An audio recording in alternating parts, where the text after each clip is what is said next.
Jada Sancon from Stars Photo. Hi, Jada. Hello po, nice to see you. Congratulations, Jada, to your new management. Yes. Tanong ko lang, Jada, kumbaga, ngayong nasa Viva ka na, ano yung mas gusto mong i-focus on your career? Acting or singing?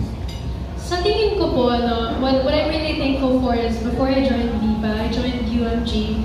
And the real purpose of joining UMG was really to kind of be on the same path na ma-establish ko din po yung sarili ko as a singer, which I'm still on the road of doing. Pero ang masasabi ko po, I'm really excited din po to take a slight pivot din to really focus on my acting as well. Pero syempre, never ko naman makakalimutan po pagdating sa music. That will always be my first love and hindi yun mawawala. Pero I think para sa akin kasi importante din para sa isang artist na sometimes you take certain breaks or hahaluin mo din yung mga ganap mo para din parang kumbaga mamimiss mo din yung music or you'll have something new to add or write new experiences to write about. So, ayun po, I would definitely say the perfect word would be magiging mas balance na po siya ngayon.